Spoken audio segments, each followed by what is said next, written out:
Olá, boa noite.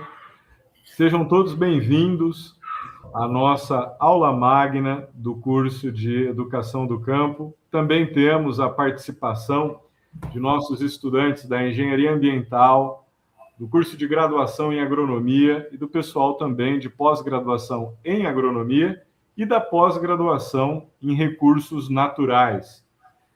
Essa noite é uma noite muito especial, que nós temos o prazer de compartilhar alguns aprendizados, alguns ensinamentos com o professor Cassiano Garcia Roque, nosso colega, professor de agronomia, lá no curso de agronomia em Chapadão, na UFMS, Chapadão do Sul. E uma temática extremamente importante do ponto de vista ambiental, do ponto de vista social, que afeta a vida de todos nós, e do ponto de vista econômico também, que é o manejo e a conservação do solo.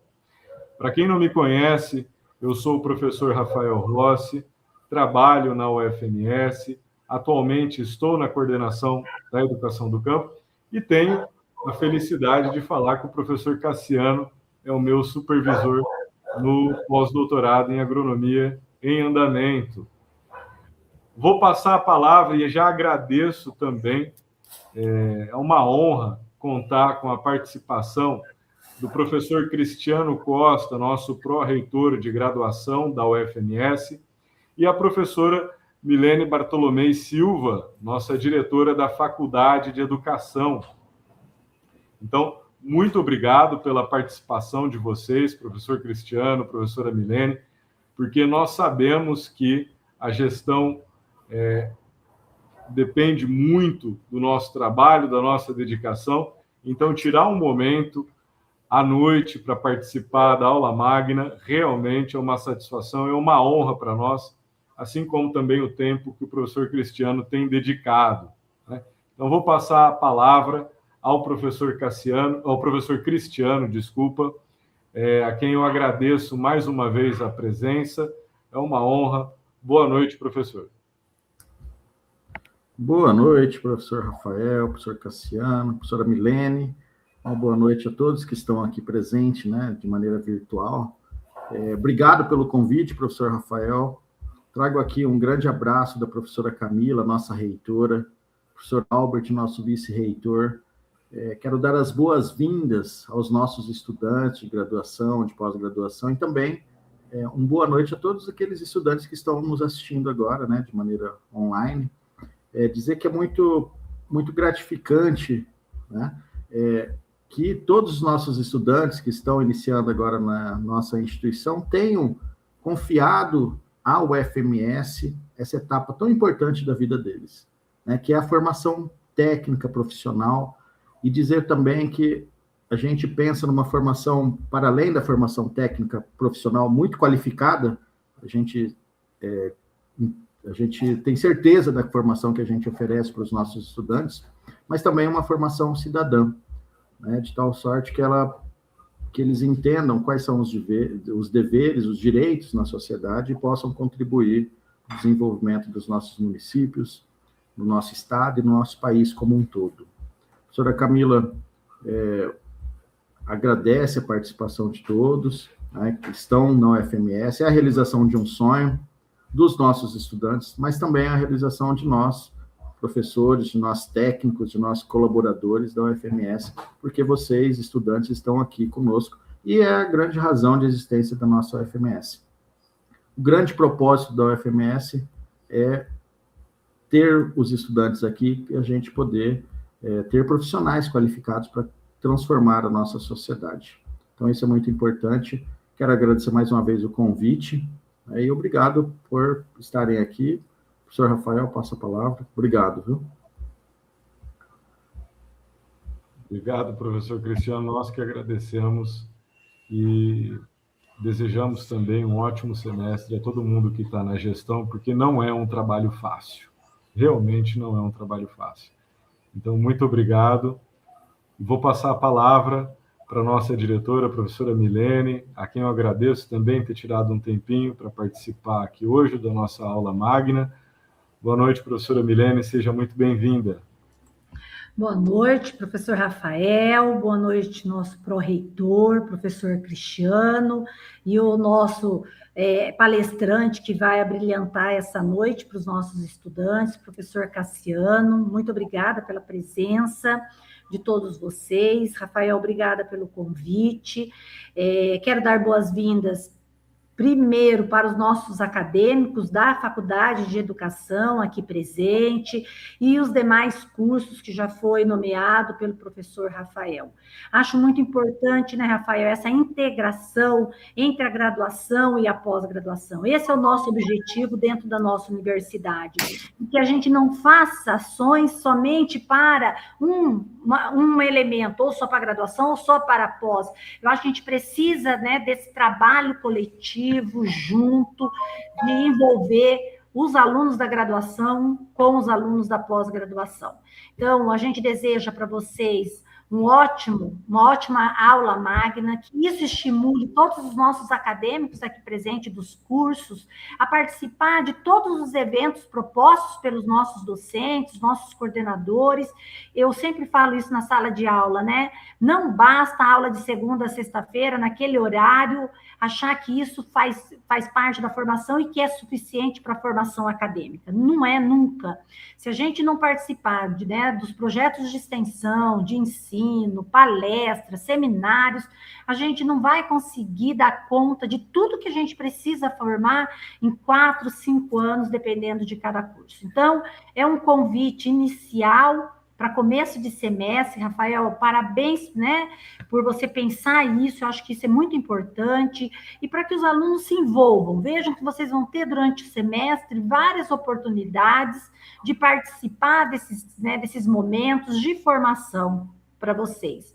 Quero que o Cassiano leve, né, um abraço ao diretor de Chapadão do Sul, nosso colega da UFMS, agradece aí a parceria que a gente tem enquanto cidade universitária e os campos. Isso é muito importante para essa integração que a gente tem feito dentro da universidade. Cassiano, muito obrigada por ter aceito esse convite do professor Rafael, um grande parceiro nosso, um colega de trabalho que não tem medido esforços para trabalhar conosco, ajudar a universidade, né? E, Cristiano, leve o nosso abraço à professora Camila e professor Albert, nosso vice-reitor, por ter representado aqui por você. Muito obrigada. A gente sabe que não é fácil esses momentos, mas isso é muito importante para os alunos também conhecerem a gente, né? Às vezes a gente fica tão distante deles, estando aqui mais pertinho, eles veem que a gente também participa de todo esse processo de formação sempre, tá bom? Um bom evento para todos vocês, uma boa noite e até mais. Com você, Rafael. Muito obrigado, professora Milene, sempre com palavras aí muito gentis e calorosas para nos receber, então eu agradeço de verdade a recepção.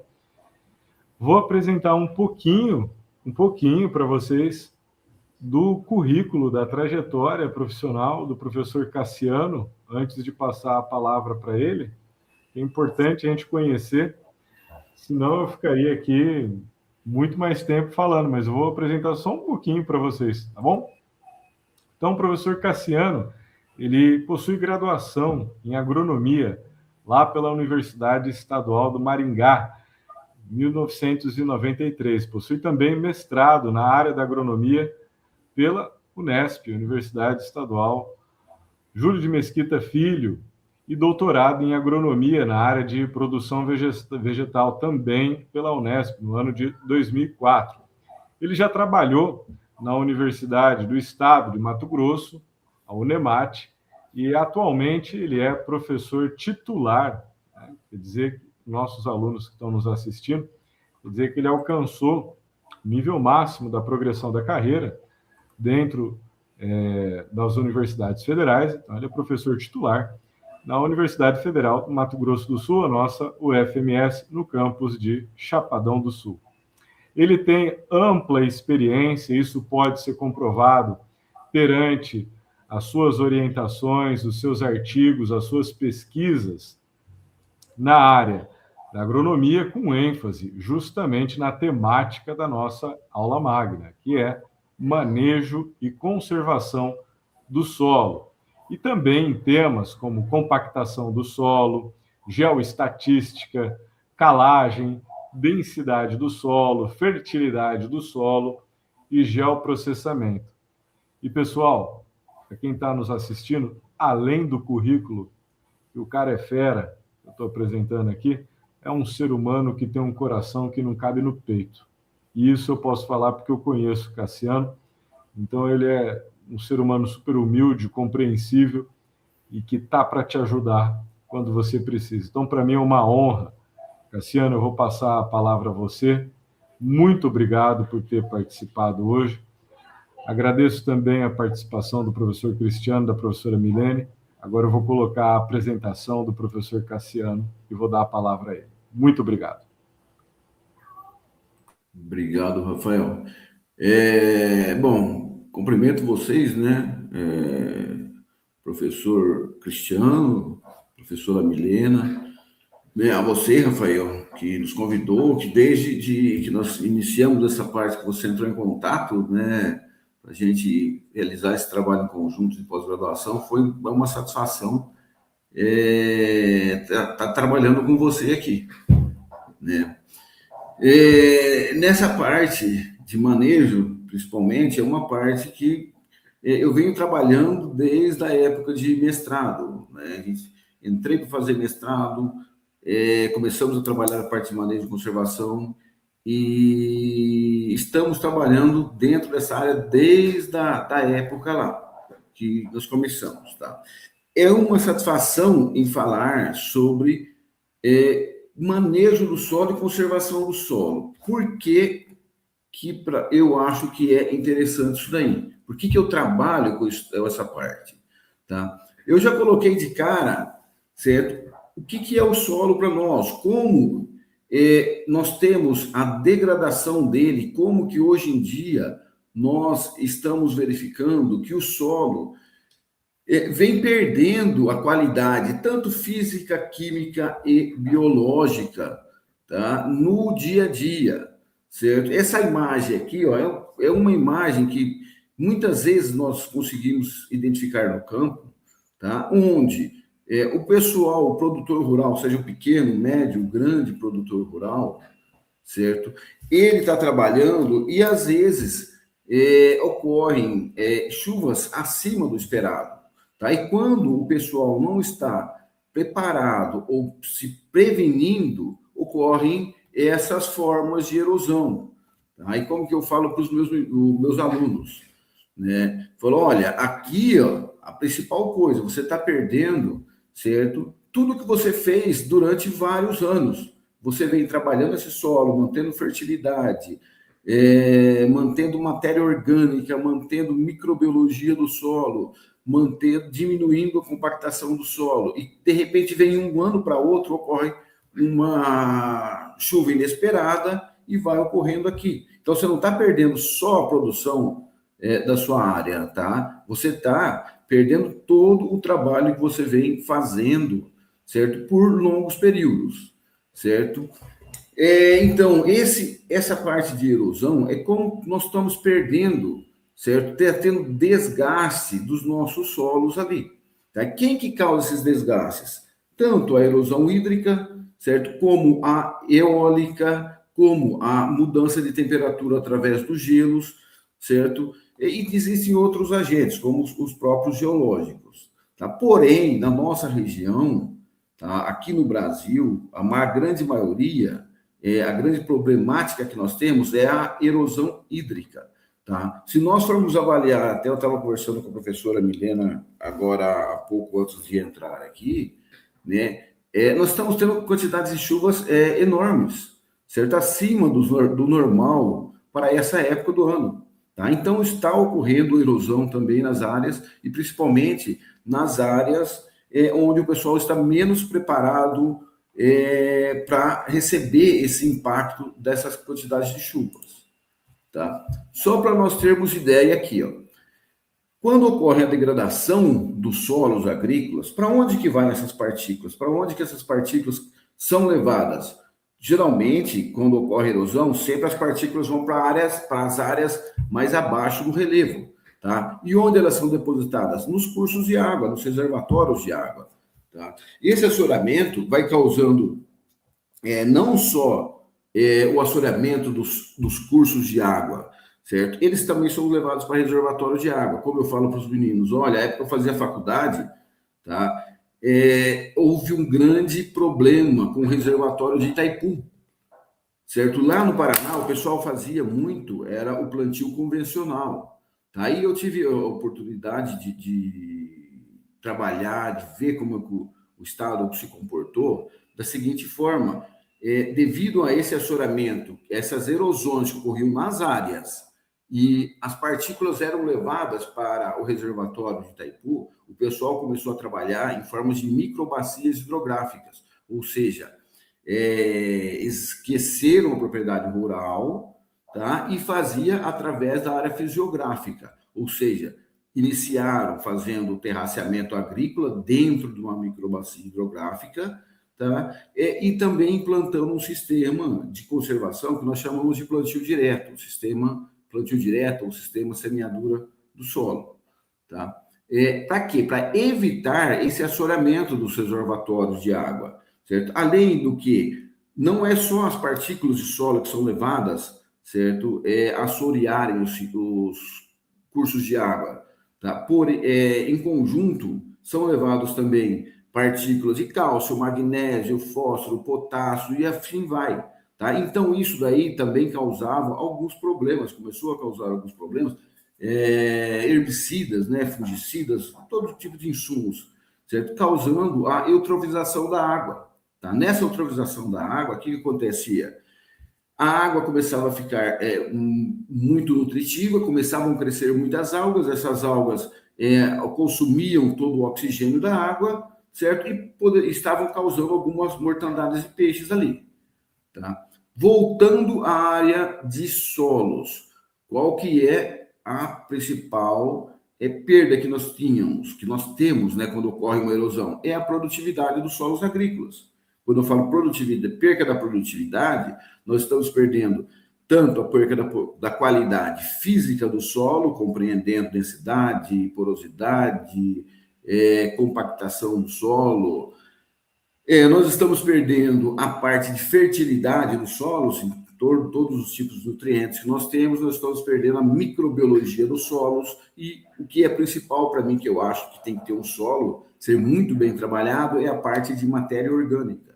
Porque a parte de matéria orgânica, você leva anos para fazer, principalmente nas nossas regiões, onde nós temos altas temperaturas, altas quantidades de chuva, então a decomposição da matéria orgânica é muito rápida, tá? E dentro desse processo, nós temos erosões chamadas de erosão laminar, que é uma erosão que ocorre como se fosse um lençol, vai lavando a superfície do solo, tá? Depois começam a se concentrar em fluxos, ocorrendo a erosão em sulcos, e por final vai acabar em uma vossoroca. Nós chamamos de vossoroca aí, um sulco que já está no seu tamanho de 0,5 metro de profundidade por 0,5 metro de largura, certo? Já é uma vossoroca, isso daí já causa grandes problemas na área agrícola ali. Só para nós termos ideia da erosão laminar, como ela é importante no Brasil. Segundo Lombardi Neto, certo? Nós tivemos percas já em torno de 500 milhões de toneladas anuais de solo, que daria em torno de 15 centímetros de espessura e uma área de 200 mil hectares, tá? 280 mil hectares perdendo, então, 15 centímetros de espessura, tá? Só que quando eu falo em erosão laminar, eu não falo só em perca de solo, eu estou falando em perca de capacidade produtiva do solo, porque sempre ocorre aquela lavagem mais superficial do solo, tá? Então, ocorrendo essa lavagem mais superficial do solo, é onde você perde principalmente a fertilidade química, fertilidade microbiológica, perde toda a matéria orgânica, ou melhor, o material orgânico e a matéria orgânica, né, nessas áreas aí. Então, nós vamos tendo o empobrecimento do solo, vamos tendo o desgaste do solo, tá? E como que são esses tipos de erosões que nós podemos classificar? Como eu falei para vocês, nós temos a erosão geológica e a erosão acelerada, A geológica é um processo natural que ocorre de perca de solos, como a gente vai ver já já, tá?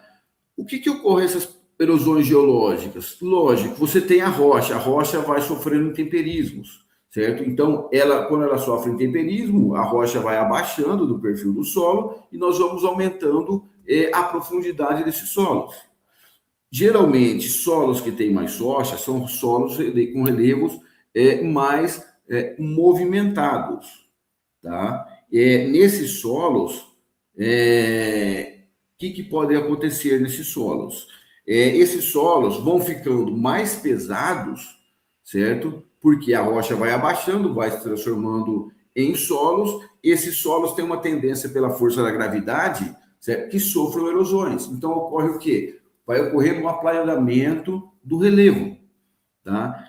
Quando eu falo em erosão geológica, eu estou falando que eu tenho uma maior quantidade de formação dos solos do que de perca de solos. Então, eu tenho perca de solos? Tenho, mas vou ter formação de solos, certo? Em conjunto com essa formação de solos, tá? Agora, toda vez que ocorre a erosão acelerada, certo? É porque nós movimentamos o solo. Então, por exemplo, se eu estou indo lá, eu trabalhei, como o professor Rafael falou, eu trabalhei na Unemate, lá no campus de Alta Floresta, certo? Que é o norte do estado do Mato Grosso, na divisa com o Pará. E lá nós fizemos alguns trabalhos, por exemplo, principalmente na floresta amazônica, tá? Onde eu fui lá fazer um levantamento de solo e lá eu identifiquei que ocorria erosão, tá? Nós conseguimos ver alguma coisa de erosão, porém é uma erosão mínima, certo? Porque ela está dentro da mata, então tendo aquela proteção natural da mata, mas ocorre. Então essa daí é chamada de erosão geológica. A partir da hora que nós começamos a movimentar esse solo, certo? Nós tiramos a mata, começamos a movimentar para qualquer tipo de cultura.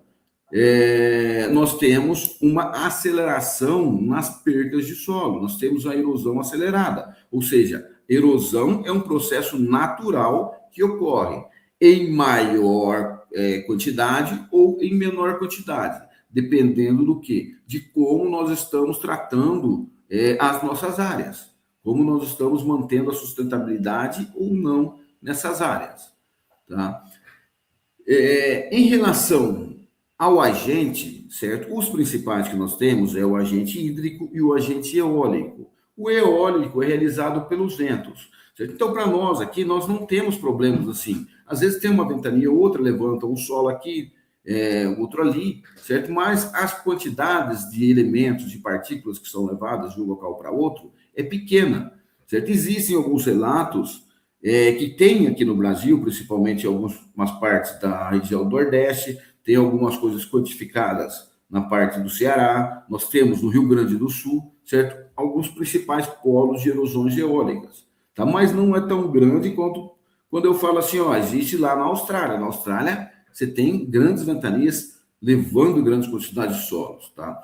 Para nós, o importante aqui é a erosão hídrica, tá? Erosão hídrica é a principal erosão que nós temos quanto aos agentes, certo? E é causado principalmente pela quantidade de chuva, tá? Aqui é só para nós verificarmos como que ocorre uma erosão geológica. Então, nós temos aqui um determinado relevo, uma montanha. Essa montanha tem duas fotos, duas situações, certo? Essa montanha, como nós podemos observar nessa imagem aqui, o solo vai ficando profundo, a rocha vai ficando lá embaixo, certo? Chega uma hora que a força da gravidade atrai o solo para baixo, principalmente quando nós temos grandes quantidades de chuva. Então, esse solo aqui vai ficando pesado, certo? E a força da gravidade puxa para baixo. Então, vai acontecendo o quê? Vão ocorrer erosões. Nós falamos, essas erosões não é de uma hora para outra, demora tempos e tempos,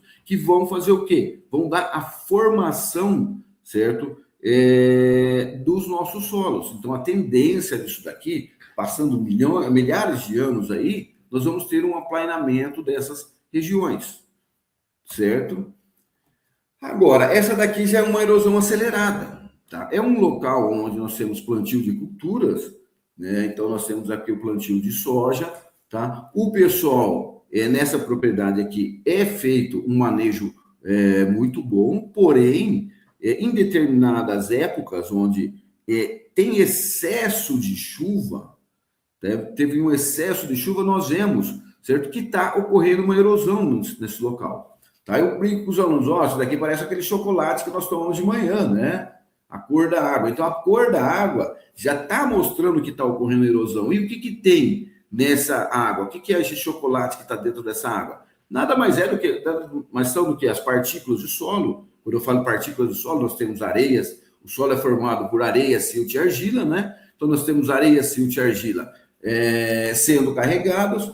Em conjunto aqui, nós temos o quê? Matéria orgânica, nós temos os elementos nutricionais das plantas, cálcio, magnésio, potássio, nitrogênio, fósforo, e assim vai, estão sendo levados aí. Então, aqui começou a chuva, começou a erosão. A chuva se intensificou. Olha como ela começa a descer aqui, da própria estrada dos talhões. Então, ela começou a descer aqui também. E se nós olharmos, certo? Essa água está cheia de partículas.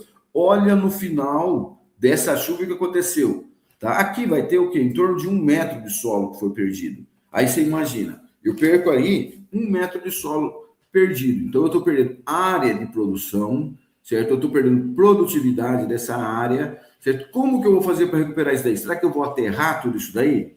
Não, né?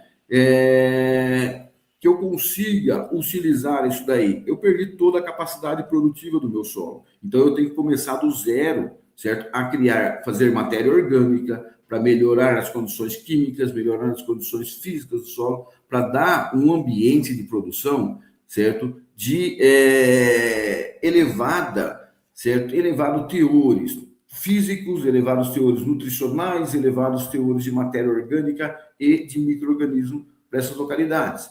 Aí eu falo, quanto será que eu estou perdendo e quanto que eu vou precisar de dinheiro para me recuperar essas áreas? Então, como eu falo, muitas vezes nós temos que trabalhar para evitar isso daí, certo? Essa aqui é uma outra área, tá? Essa daqui foi uma área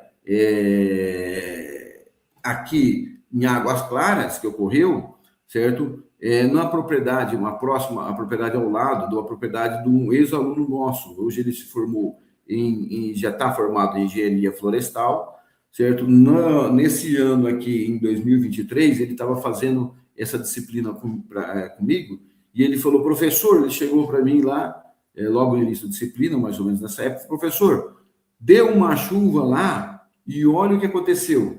Então, aqui é um plantio de eucaliptos. Esse plantio de eucaliptos foi realizado em outubro de 2022, tá? Ocorreu grandes quantidades de chuva. Nós sabemos que naquela região de Água Clara, nós temos solos mais arenosos. Nós temos um tipo de solo que nós conhecemos como neossolo quartzarênico. Antigamente, ele era chamado de areia quartzosa. Então, é um solo que provavelmente tem uma quantidade de argila muito baixa, menor do que 15%, talvez 10%, e altas quantidades de areia, 80%, 85%, 90% nesses solos. Tá? E a areia não te dá agregação de solos. Tá? E veio uma quantidade enorme de chuvas. Tá? Então, se nós avaliarmos nessas fotos, aqui é o carreador, olha como ficou o carreador, certo? Aqui são as entrelinhas do eucalipto, olha o que começou a acontecer aqui, certo? Aqui estão mais fotos, tá? Aí, na sequência, não tem aqui, mas o quanto que foi perdido aí, certo? O quanto que vai ter que ser recuperado? Será que no próximo ano, no ano 2024, ele já tinha se formado, certo? Ocorreu a mesma coisa? Tá? Será que a produtividade desses eucaliptos nessas áreas vão ser a mesma do que se ele tivesse conservado esse solo, tivesse feito alguma prática para manter essa água infiltrando ao invés de escoando superficialmente? Tá? Então, são problemas que nós verificamos que ocorrem no campo. Nós temos que estar atentos para não deixar ocorrer. Assim, nós falamos da degradação dos solos, mas o que fazer, certo, para nós evitarmos essa degradação que ocorre nas áreas, tá? Então, existem práticas conservacionistas, tá, que podem ser utilizadas, tá? Dentre essas práticas, nós visamos, então, aumentar a resistência do solo ou diminuir, ou podemos falar, diminuir as forças do processo erosivo, tá? O processo erosivo é um processo que causa o esgotamento do nosso solo, tá? E quais são essas práticas? Nós temos práticas de 3 caráteres, tá? Uma de caráter vegetativo, uma de caráter práticas de caráter vegetativo, práticas de caráter edáficas e práticas de caráter mecânicas, tá? Mas dentro de uma área não basta nós colocarmos a prática só de um caráter, certo? Porque o funcionamento dela vai ser muito baixo. Então, se eu colocar, por exemplo, só uma prática de caráter vegetativo ou edáfica ou mecânica, eu vou ter uma porcentagem de cobertura, de conservação em torno de 30%, 40% ali nessa prática. Então, torna-se necessário, tá, nós utilizarmos de todas as práticas em conjuntos, certo? Para que nós evitemos, assim, tá, o esgotamento dos nossos solos, evitemos a degradação dos nossos solos aqui, tá? Entre elas, então, de caráter vegetativo, o que nós podemos... Aqui estão algumas que nós podemos falar. Práticas de caráter vegetativo significa nós utilizarmos uma vegetação para defender o solo, certo? Da erosão, contra a erosão. E o que é essa vegetação? É nós melhorarmos a densidade de cobertura desse solo, seja cobertura viva ou seja de cobertura morta. Então, é o princípio fundamental dessa prática, tá? Quais são os princípios que nós temos de caráter vegetativo? Diminuir o impacto de gota de chuva. Então, nós temos que cobrir o máximo possível o solo para diminuir e evitar o impacto de gota de chuva. O impacto de gota de chuva, parece que não, mas nós temos relatos que ele perde grandes quantidades de chuva. Uma gota de chuva caindo no solo, ela consegue movimentar uma partícula do solo em torno de 1,5 metro, 1 metro e meio de distância de onde ela está, certo? O solo está seco, começa a chover, tá? Começa a se encharcar. Como é que vai ser a infiltração? A infiltração vai diminuir. Onde essa água vai permanecer? Ela não vai permanecer no solo, ela vai sair para algum local. Então, ela vai sair por cima. Ou seja, nós vamos ter o quê? Um escoamento da água na superfície do solo, certo? É onde provocam as erosões, certo? Então, nós temos que colocar essa prática visando também diminuir esse escoamento superficial de água, tá? Melhorando o quê? A infiltração de água. Como que nós podemos melhorar a infiltração de água? Através do aumento de quantidade de matéria orgânica. A matéria orgânica no solo, certo? Além de ela fornecer os nutrientes para o solo, ela fornece a parte química, certo? E também melhora as condições de microbiologia, tá? A matéria orgânica, que nem eu falo, pessoal, depois que o material orgânico, que é uma folha, se decompõe em matéria orgânica, ela vai liberar ácidos fúbicos, ácidos úmicos, almina e assim vai, tá? E que eles vão atuar no solo? Eles vão ser igual um cimento, que nem eu falo, pessoal. Se você está construindo um muro, você coloca um tijolo, coloca um cimento, coloca outro tijolo. Então, você vai dando o formato do muro, de uma parede, vai dando uma consistência disso daí, tá? No solo, você tem 2 partículas de argila, por exemplo. Para elas se ligarem, tá? Eu coloco um cimento, que pode ser a matéria orgânica. E qual que é a vantagem da matéria orgânica sendo esse cimento?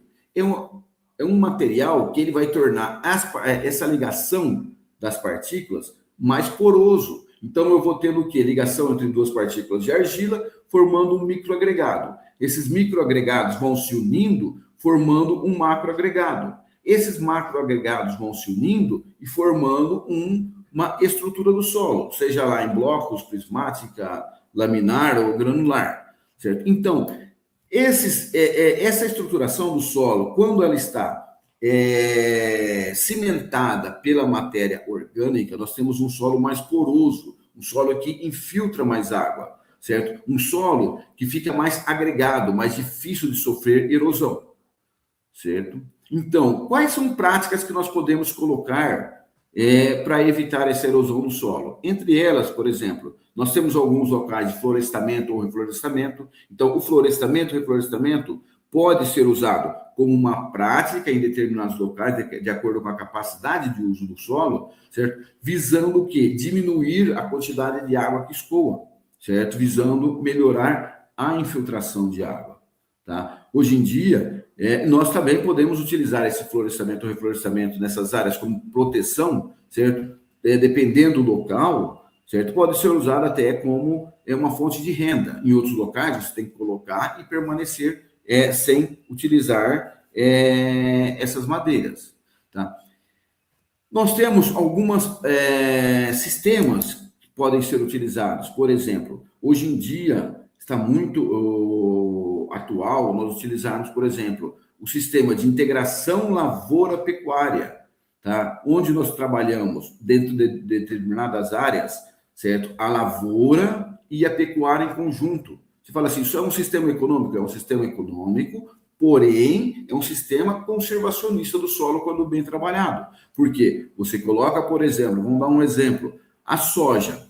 Tirou a soja, você coloca um pasto, certo? Na época da safrinha que nós falamos, certo? Na segunda época, tá? Esse pasto, quando bem conduzido, você pode colocar até um animal em cima, tá? Ah, eu não quero colocar um animal, eu vou deixar esse pasto se formar matéria orgânica, proteger esse solo, dá muita quantidade de matéria orgânica que vai ser benéfico para a própria soja dos anos seguintes, tá? Então, é um sistema completo, tá? Aí eu posso, ainda falei lá atrás, eu posso utilizar o sistema de plantio direto ou plantio convencional. O plantio direto é quando eu falo, eu não revolvo o solo, eu entro num sistema que não revolve o solo, eu vou fazendo troca de culturas ao longo do ano, vou fazendo uma rotação de culturas, certo? Baseando também na formação de matéria orgânica para a proteção do solo.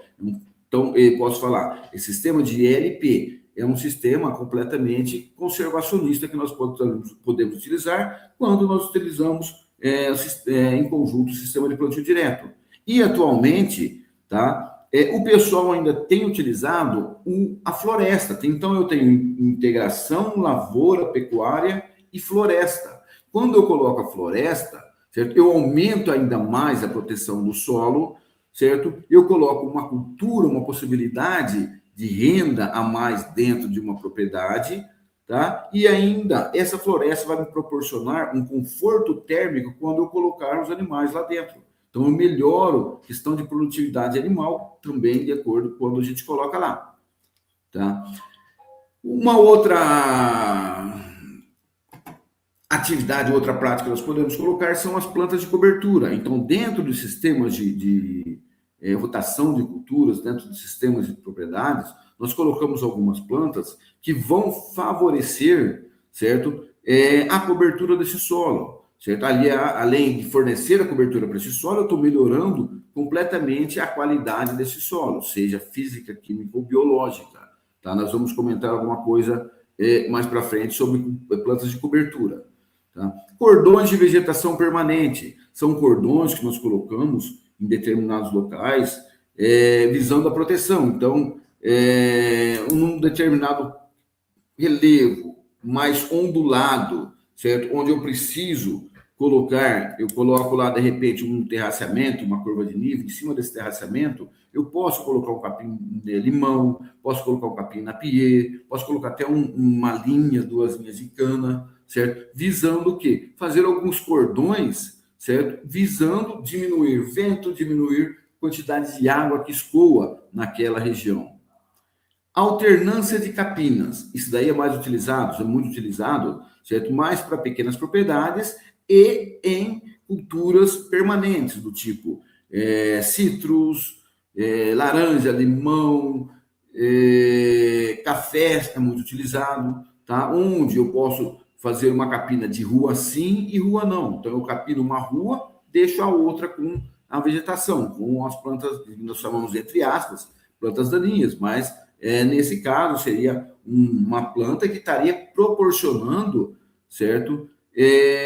Plantas que estariam proporcionando proteção ao solo, visando diminuir as erosões em determinadas áreas, tá? Ainda nós temos aí faixas de bordadura ou quebra-ventos, tá? Então, em determinados locais, isso daí é muito utilizado lá no Paraná. Eu lembro que eu passava muito uma região lá estava em Maringá, eu passava muito ali, às vezes, pela região de Colorado e outros locais lá. Então, na estrada eu via muito, certo? O pessoal fazendo quebras-ventos e faixas de bordadura, ou seja, na bordadura dos talhões, tá? Eles colocavam algum tipo de planta, seja uma árvore perene ou uma semi-perene, certo? Visando o quê? Diminuir ou quebrar, certo? A velocidade do vento, tá? E proteção contra a chuva também. Podem ser muito utilizados em pequenas propriedades essas faixas. Práticas de caráter edáfico, tá? Significa o quê? Nós melhorarmos a fertilidade do solo, tá? Melhorarmos o sistema de cultivo desse solo. Lógico, você coloca uma planta, para essa planta crescer bem, ela tem que ter comida, certo? E comida em abundância, lógico, bem regulado a quantidade desses elementos, tá? Então, nós podemos trabalhar a fertilidade desse solo, não só a fertilidade química, certo? Mas também fertilidade física desses solos, ou seja, colocando plantas, certo? Que vão proporcionar melhor infiltração, melhor porosidade nesses solos. Então, nós temos que fazer o quê? Modificar os sistemas que nós temos. Muitas vezes, nós temos solos com baixa fertilidade química do solo, muita compactação do solo. Isso daí tem que ser bem entendido, porque, que nem eu falo, às vezes você tem uma área que você está compactada e a compactação ela vai causar um certo amarelecimento nas plantas, tá? Que é um sintoma muito confundido com deficiência de nitrogênio. Elas se parecem muito. Então, muitas vezes, eu já vi gente falando, vamos colocar mais nitrogênio, vamos colocar mais nitrogênio. Porém, eles esqueceram de avaliar a compactação do solo. Então, se tivesse trabalhado, certo, com um sistema de rotação de culturas, certo, através de adubos verdes e plantas de coberturas, tá, ele conseguiria melhorar as condições de infiltração de água, de disponibilidade de nutrientes nesse solo, tá? Uma outra forma, então, seria a reposição de nutrientes. Isso daí é lógico. Não adianta você só extrair, que você vai causar o quê? Vai causar esgotamento no teu solo também, tá? Então, você tem que trabalhar uma reposição dos nutrientes. Ou seja, nós podemos trabalhar de várias formas isso daí, tá? Então, eu posso calcular através do quanto que eu estou tirando de nutrientes da área para me repor aquela quantidade de nutrientes, certo? Eu posso melhorar o armazenamento de nutrientes do solo. Quando eu melhoro o armazenamento de nutrientes do solo, certo? Eu diminuo a perca desses nutrientes que são levados via lençol, infiltração de água para o lençol freático. Isso daí nós chamamos de lixiviação, tá? Através do quê? Do controle da matéria orgânica. Então, quanto mais matéria orgânica eu tenho, melhor estruturação eu tenho no solo, melhor retenção desses elementos eu vou ter nos solos, tá? Então, eu vou fazer o quê? Eu vou proporcionar condições do solo que sejam satisfatórias para mim ter uma boa produtividade. Então, o que eu trabalho nessa parte de caráter edáfico? Nós podemos trabalhar adubação verde, certo? Adubação química, a adubação orgânica, a parte de calagem desses solos. Tá? Cada uma com a sua característica. Adubação verde, eu posso trabalhar com uma gramínea ou uma leguminosa, eu posso trabalhar, por exemplo, fazer uma adubação verde com uma braquiária, certo? Ou com uma crotalária, certo? Um nabo forrageiro, um milheto, certo? Existem vários tipos de plantas que nós podemos utilizar para melhorar essas condições do solo, seja ela química, física ou orgânica, tá? Na parte de química, eu posso trabalhar com os adubos químicos do solo. Então, eu tenho lá ureia, cloreto de potássio, MAP, DAP, e assim vai outros adubos que nós aplicamos diretamente nesse solo, que seriam os adubos, certo? Que estão prontamente disponíveis para as plantas. Eu posso trabalhar adubos reativos. que é o quê? Por exemplo, aquelas rochas mais moídas, certo? Então, fosfato de gaftos, iaraciá, tá? Fosfitos, que é uma rocha que vai me fornecer também fósforo, tá? Melhorando condições químicas do solo, tá? Melhorando assim o crescimento, a produção de massa vegetal e assim vai. Adubação orgânica por plantas que vou fornecer matéria orgânica para o meu solo em quantidade e qualidade, dependendo do tipo de adubação verde que eu coloco, certo? Eu vou ver se eu quero uma decomposição mais lenta ou uma decomposição mais rápida, qual a quantidade de nutrientes aquela planta está fornecendo, o que ela fornece para as condições de solo em relação a raízes também, e assim vai, tá? Calagem. A calagem é para a gente diminuir a acidez do solo, tá? Então, quando a gente está diminuindo essa acidez do solo, certo? Nós estamos propiciando melhores condições para que as plantas cresçam, tá? O solo ele vai ficando ácido naturalmente, certo? Podendo se intensificar de acordo com a utilização que nós damos desse solo, certo? E quanto mais ácido, menos aproveitado é ele. Vamos pegar um exemplo aqui. Quando nós pegamos aqui o nosso cerrado, certo? O cerrado nativo nosso, nós temos uma condição que nós falamos, olha, no geral, os cerrados nativos que nós temos, tá? Eles são solos de menor fertilidade e alta acidez do solo, tá? Tanto é que você pegar um solo de vegetação nativa, entrar plantando, por exemplo, um milho, o milho não vai produzir nada, porque o milho precisa de um solo corrigido, um solo já adaptado para as condições que ele precisa. O milho, nós sabemos que tem o quê? Alta tecnologia. Essa alta tecnologia que o milho tem, certo? Então, ele necessita de uma comida boa. Ele necessita que o solo forneça condições excelentes para ele produzir. Então, se eu pego, por exemplo, um cerrado nativo, eu quero começar a utilizar esse cerrado. Ou se esse cerrado está muito degradado, certo? Eu tenho que trabalhar ele. Então, o que eu posso fazer? Existem vários sistemas. Eu posso colocar novamente uma braquiária, trabalhar ele, corrigir da parte física, química, biológica, certo? Colocar uma braquiária menos exigente, eu estou fornecendo matéria orgânica. Para daqui a um ano, eu entrar com uma soja, por exemplo. Dependendo do local, entrar com milho, tá? O que o pessoal fazia na ocupação do cerrado? Eles pegavam o cerrado, vinham e trabalhavam com arroz, porque o arroz é uma planta bem rústica, certo? Então, ela se adequa bem a condições de baixa fertilidade e alta acidez do solo, tá? Para depois eles trabalharem esse solo, para depois virem com culturas como soja, como milho, certo? Algodão e assim vai, que são culturas que têm a necessidade, tá? De ter um solo já bem preparado para que se produza bem, certo? Nas práticas de caráter mecânico, são lançadas mãos de estruturas que nós fazemos no solo. Por exemplo, nós podemos movimentar porções de terra, porções de solo, né? Aliás, terra não existe.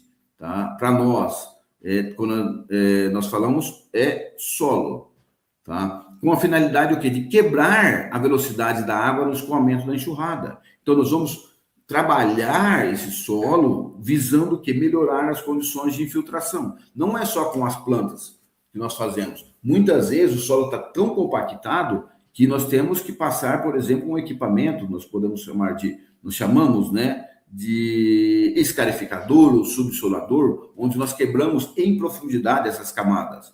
Mas se eu quebrar essa camada em profundidade através de uma subsolagem ou de uma escarificação e manter o mesmo sistema que eu vinha trabalhando, esse solo, 1 ano depois, 2 anos depois, já voltou à compactação. Nós temos que modificar esses sistemas que nós vínhamos trabalhando, que compactaram os solos, tá? Então, princípio, aumentar a resistência do solo à erosão, ou seja, diminuir a enxurrada, certo? Manter essa água o máximo possível infiltrando nesse solo, tá? Plantio deve ser realizado buscando a mesma cota, ou seja, nós falamos plantar em nível, nunca plantar morro abaixo, quando a gente planta morro abaixo, a gente está favorecendo que a água ganhe velocidade, certo? Escoando e levando as partículas do solo, tá? Em locais, por exemplo, de baixa precipitação, nós devemos fazer o quê? Lançar técnicas de melhorar o armazenamento de água. E locais de alta precipitação, nós temos o quê? Trabalhar visando redução, certo, da velocidade da água, levando tanto o solo quanto a água. Tá? Então, em alguns locais, algumas práticas que nós temos aqui são, por exemplo, distribuição racional de caminhos. Eu falo, aqui na nossa região, certo, nós temos um relevo 3%, certo? É um relevo praticamente plano a baixo ondulado, certo? Nós podemos ter menores problemas com distribuir os caminhos, certo? Distribuir as estradas dentro dos falhões. Mas, em determinados locais, eu sempre dou exemplo de locais relevos, ou relevo mais movimentados, se nós formos trabalhar como como o pessoal trabalha aqui, certo? Sempre esquadrejar um talhão bem uniforme, fazer bem retinho, facilitando ou melhorando a logística de colheita, de plantio, de pulverizações, certo? Nós vamos perder muitos solos. Então, tem que fazer todo um planejamento racional visando diminuir o escoamento de água, visando aumentar a infiltração de água, com isso, deixando melhores condições de solo. Plantio e contorno, basicamente, mais ou menos parecido com essa distribuição de caminhos, mas a gente planta em nível, como eu falei, certo? Nós vamos plantar de acordo com o nível que nós temos no terreno. Cada local daquela linha de plantio tem que ter a mesma cota, certo? Ou mesma altitude, que nós podemos falar também. Tá? Nesse aí, nós vamos ter um sistema que chama-se terraceamento.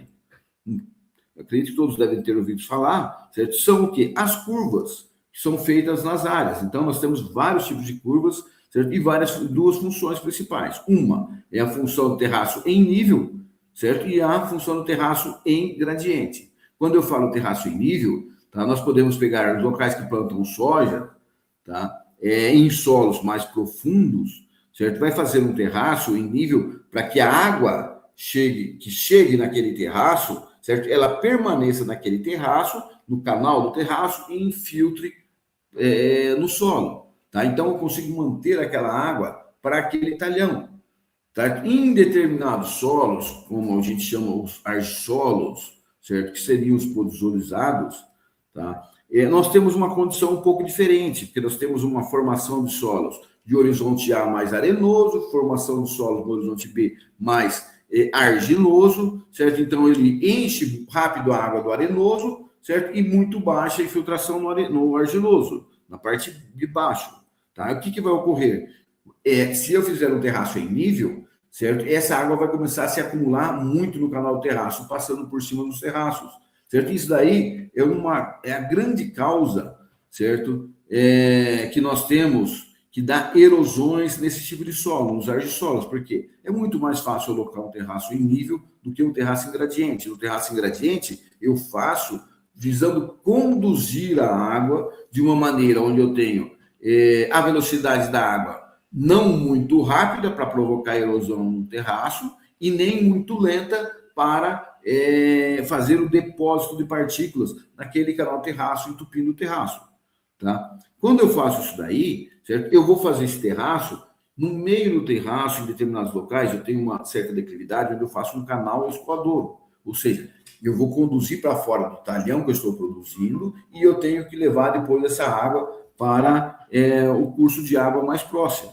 Tá? Então, nós fazemos canais escoadouros. Lógico, esses canais escoadouros têm toda uma estrutura para ser feita, certo? Um plantio, por exemplo, de gramíneas, evitando o escoamento rápido da água. Tem toda uma técnica para que elas sejam feitas, mas visando sempre diminuir a erosão do solo. Tá ok, pessoal? Então, diante disso, eu vou apresentar alguns trabalhos que nós fizemos, estamos fazendo nos últimos nas últimas orientações que nós temos, tá? Tanto de doutorado, de mestrado, de graduação, nós colocamos aqui.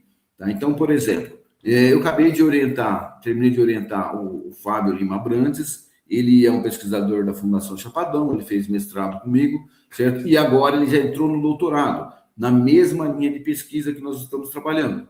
Tá? Como que é o nome do trabalho dele? Nós verificamos o efeito do manejo do solo e uso de plantas de cobertura na cultura do milho. Ou seja, nós trabalhamos nesse trabalho, certo, diferentes sistemas de plantio. Então, nós temos aqui, certo, sistema de plantio direto, tá? Então, dentro do sistema de plantio direto é o que nós falamos. Olha, o sistema de plantio direto é um sistema mais conservacionista que nós temos. É um sistema onde nós não fazemos revolvimento do solo, nós fazemos rotação de culturas, tá? Culturas diferentes naquela área, certo? Em épocas do ano, e buscando uma formação de uma palhada, fornecendo matéria orgânica tanto para a superfície como para as primeiras camadas, os horizontes do solo. Aí, depois, nós temos o sistema de plantio convencional. Então, sistema de plantio direto é o máximo de conservação que nós temos. Sistema de plantio convencional é ao máximo revolvimento do solo. Quando eu falo revolvimento do solo, é que nós entramos com o arado ele vai inverter a leira do solo, e depois nós entramos com a grade niveladora, certo? Para quebrar os torrões e arrumar aquele solo para ele receber as sementes. Só que quando nós fazemos isso, aração e gradagem, certo? O que nós estamos fazendo? Nós estamos quebrando a estrutura do nosso solo, nós estamos picando mais a matéria orgânica. Quanto mais picada a matéria orgânica e essa matéria orgânica misturada no solo lá embaixo, muito mais rápido vai se tornar a decomposição dessa matéria orgânica. Ou seja, nós formamos matéria orgânica, mas ela se decompõe rapidamente e vai embora. Então, todas aquelas condições que nós buscamos da matéria orgânica para o solo, elas são perdidas aí quando nós fazemos esse revolvimento do solo. Tá? E no meio, no intermediário, nós temos um sistema que chama sistema de cultivo mínimo, ou seja, é o mínimo de cultivo possível dentro da área. Então, nós temos um certo revolvimento na área, tá? Mas nós não temos aquele revolvimento completo, onde nós temos um sistema de plantio convencional. Tá? Então, por exemplo, existem sistema de plantio cultivo mínimo, certo? Nós podemos fazer de algumas maneiras. Por exemplo, passar uma grade niveladora só no solo, visando só quebrar um pouco a parte mais superficial do solo, melhorando assim a infiltração de água. Em alguns locais, nós vamos tentar fazer ele com um subsolador ou escarificador, a quebra dessa camada compactada, ou seja, nós não vamos nem passar a grade, só passar a subsolador para quebrar camadas compactadas que se formam mais abaixo da superfície do solo, certo? Então, o manejo do solo são 3 que nós utilizamos nesse sistema, certo? Em conjunto com plantas de cobertura diferentes. Então, nós temos aqui uma Urocoa rosusiensis, mais conhecida como Braquiária rosusiensis, né? A Braquiária rosusiensis é uma cultura, é uma forrageira, né? Planta C4, tá? Uma forrageira, certo? Que ela tem mais fibra, certo? Então, ela tendo mais fibra, quando eu coloco ela no solo, eu deixo ela como uma planta de cobertura no solo, eu vou lá, coloco a Braquiária lá, rosusiensis, e faço a dessecação dela, tá? Ela permanece no solo, ela vai ter uma decomposição mais lenta, tá? Por quê? Ela é mais fibrosa, então a decomposição dela é mais lenta, demora mais. Então, eu estou proporcionando uma cobertura de solo um pouco mais prolongada, tá? A outra planta que nós colocamos é uma crotalária, certo? A crotalária é uma planta mais fixadora de nitrogênio, então ela tem uma relação carbono-nitrogênio menor, com isso eu tenho mais nitrogênio nessa planta crotalária, tá? Essa crotalária, ela se decompõe mais rápido do que a Braquiária, por ela ser mais, tem uma relação de onde ela tem mais nitrogênio, tá? Por que eu falo isso daí? Ela é mais tenra. Sendo mais tenra, tá? Eu tenho maior quantidade de nitrogênio, que são aproveitados também pelos micro-organismos, que eles conseguem fazer a decomposição muito mais rápido do que a Orocloa E ainda nós temos a parte do nabo forrageiro, certo? O nabo forrageiro, uma crucífera, certo? Então, nós temos plantas de diferentes famílias, tá? Esse nabo forrageiro, muito utilizado, certo? Principalmente em relação à descompactação do solo. Ele é uma planta conhecida como descompactadora do solo, porque ela tem, em função da sua quantidade de raízes, do formato das suas raízes, ela consegue auxiliar na descompactação do solo também, tá? Agora, que nós temos uma coisa que nós temos que pensar quando a gente escolhe uma planta de cobertura também, por exemplo, nós temos que tomar o cuidado com a Orocloa rosusiensis, tá? Ela pode ser hospedeira do percevejo castanho, tá? O nabo forrageiro, tá? Ele pode ter uma doença que chama-se, me fugiu da cabeça agora, tá? É o mofo, que pode atacar a soja depois dentro do sistema de rotação de culturas. A crotalária também é uma cultura que, dependendo da crotalária, nós podemos ter o combate de nematóides nas áreas. Então, nós estamos testando, certo, essas plantas primeiro para ver quais são os resultados que nós vamos obter, tanto da parte química e da parte física. Tá? Então, o que nós conseguimos até agora? Como é um sistema que está se iniciando, tá?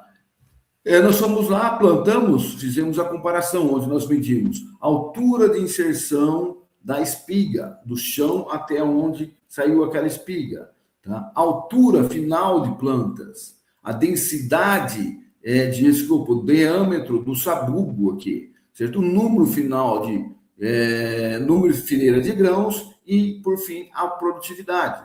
Então, dentro do quê? Dentro de cada manejo, então nós colocamos cada manejo, nós avaliamos a produtividade, certo, do milho quando trabalhado em consórcio com essas culturas. Nós verificamos aqui, por exemplo, que o sistema de plantio direto já me dava uma quantidade a mais por hectare, tá? Então, enquanto o sistema cultivo mínimo foi o que menos quantidades de produção nós tivemos. Depois veio o sistema convencional e depois o que mais produziu foi o sistema de plantio direto. Quando nós trabalhamos somente vendo qual cobertura nós utilizamos, nós vimos que as coberturas, certo, na produtividade, certo, ainda não interferiram. Ou seja, nós sabemos que quando a gente trabalha uma cobertura, certo, nós temos tempo para verificar os efeitos que ela tem. Tá? Não é muito rápido para a gente perceber esses efeitos. Então, são várias safras, 2, 3, 4, 5 safras, para nós conseguirmos identificar, tá? Dependendo do sistema, lógico, qual cobertura vem sendo melhor de nós utilizarmos nesse caso aqui. Então, nós estamos trabalhando esse experimento aqui ainda. Tá? Um outro trabalho da mestranda Eduarda, ela acabou de se formar no primeiro semestre de 2025, certo? Ela defendeu a dissertação dela, hoje ela está em Rio Verde fazendo doutorado. Tá? O que nós fizemos? Avaliamos a influência de consórcio de milho, de sorgo granífero com a rusisiensis, com a crotalária e com a crotalária rusisiensis, tá? Nos aspectos físicos do solo, aí somente dentro do plantio direto. Tá? Então, aqui nós temos o sorgo, uma foto do sorgo plantado, onde esse sorgo aqui é a parte do sorgo solteiro. Depois nós temos a parte do sorgo, onde foi colocado somente sorgo com a braquiária, tá? Nesse caso aqui dá para a gente perceber que temos o sorgo, certo? E esse sorgo está com a crotalária, tá? Aqui já seria o sorgo com a crotalária, dá para a gente perceber que ela cresceu bastante em relação ao sorgo, né? Então, pode vir a ser um problema, dependendo da época de colheita desse sorgo. Nós vamos colher com um maquinário. Tá? Aqui é uma foto do sorgo solteiro, onde não tinha nada nas entrelinhas do sorgo. Tá? Aqui é a foto final, depois, nós temos o sorgo consorciado com a braquiária. Tá? De repente, essa braquiária ela cresce demais, pode vir atrapalhar também a colheita do sorgo. Tá? Então, nós podemos tentar trabalhar aí um inibidor de crescimento da braquiária, onde nós podemos inibir um pouco aquele crescimento da braquiária até a colheita do sorgo e depois deixar essa braquiária se deslanchar. Tá? Aqui foi o dia de colheita nosso, nós colhemos, dá para perceber que nós estamos colhendo, foi colhido já a parte do sorgo aqui e vai ficando a braquiária. Então, nessas parcelas, nós vemos como ficou a braquiária depois da colheita. Ou seja, essa braquiária gera uma proteção muito grande para o solo, além de poder proporcionar, certo? Melhorias na colheita do sorgo, na produtividade do sorgo, tá? Ou pode mesmo até proporcionar o quê? Uma competição com o sorgo. Então, isso que nós estamos avaliando dentro desse projeto. Tá? Aqui nós temos, então, os sistemas utilizados, os sistemas avaliados, onde nós temos as macroporosidades, a repetição, a resistência à penetração do solo, certo? Nos tratamentos, sorgo com os lisienses, sorgo crotalária e os lisienses. Tá? Então, nós verificamos aqui em profundidade, certo? O que estava acontecendo com a resistência. Então, por exemplo, quando nós falamos assim, a resistência acima de 2, ela está causando uma compactação do solo. Então, nós podemos aqui, verificamos que todas elas, por enquanto, nós tivemos uma alta resistência do solo, tá? Mas em profundidade já começou a ter uma certa diferenciaçãozinha. Tá? Então, isso que nós vamos ver ao longo dos sistemas que nós estamos colocando ali. Tá? Em relação ao fluxo de CO2 que nós medimos, verificou-se que nós tivemos um maior fluxo quando você colocou o sorgo comparado com a urocloa, ou rhizoziensis, junto com a crotalária. Tá? E aqui é o armazenamento, a temperatura. Então, por exemplo, um local, a temperatura do solo, um local onde nós temos o sorgo solteiro, a temperatura do solo foi muito maior do que quando nós temos o sorgo protegido junto com a rhizoziensis e a crotalária. Tá? Então, isso daí são avaliações que nós vamos fazendo. Tá? Aqui nós temos o trabalho da Welling, tá? O efeito de sistemas de preparo do solo sobre as emissões de gás carbônico, temperatura e umidade, que ela defendeu também. Opa. Tá? Qual que é a hipótese foi a hipótese do trabalho da Welling? Que a adoção de sistemas conservacionistas de preparo do solo, como o plantio direto e o cultivo mínimo ainda não consolidados, podem promover maior retenção de umidade e estabilidade térmica do solo, influenciando assim as emissões de CO2. Tá? Então, o que nós trabalhamos aqui? Plantio direto, plantio convencional, plantio mínimo e a emissão de gás carbônico, de carbono no solo. Tá? Diante disso, alguns resultados, certo? Nós tivemos muitas associações com os tratamentos aqui. Tá? Então, os componentes principais foi fortemente associado à temperatura do solo com a emissão de gás carbônico. Tá? Já a umidade do solo no componente principal 2 foi diretamente relacionado com a umidade do solo aqui. Tá? Quais são os agrupamentos que nós tivemos maiores aqui? Os mais associados estão no convencional com a temperatura do solo, certo? E maiores emissões de carbono. No plantio direto, foi com a umidade e menor emissão de carbono, certo? E no cultivo mínimo, obtivemos características intermediárias, tá? Então, esses daí foram os resultados do trabalho da UEL, onde nós tivemos ali condições climáticas exercendo forte influência na dinâmica do fluxo de gás carbônico, certo? Podendo ainda essas condições climáticas sobrepor a todos os efeitos, certo, de manejo do solo que nós testamos nesse cenário aqui. Tá? O plantio direto promoveu maiores retenções de umidade no solo, então ela favorece as condições edáficas do solo, melhora as condições físicas, condições químicas do solo ali. Tá? O cultivo convencional ficou associado diretamente, tá, a maior umidade, não, como é que é? A temperatura do solo, certo? Indicando que ele está bem vulnerável ao microclima local. Então, quando eu tenho um cultivo convencional, eu não tenho proteção nenhuma desse solo. Tá? Então, eu estou diretamente vulnerável ao que vai acontecer com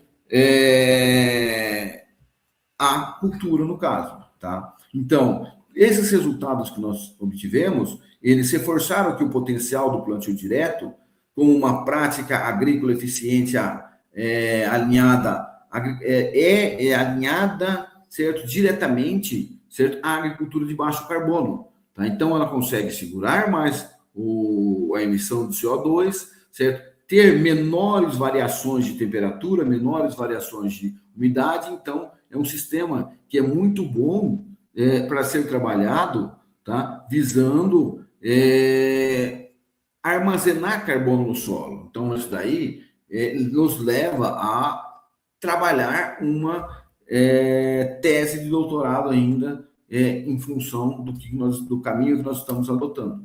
Tá? Nós temos ainda uma outra área, eu não sei se eu tenho tempo, Rafael, não sei como é que está o tempo, mas, por exemplo, do Paulo Assunção, tá? Nós trabalhamos... Tempo sim, Cassiano, fica à vontade, viu? Tá ótimo, pode continuar. Então, tá joia. Nós trabalhamos, tá? Também milho consorciado com forrageiras.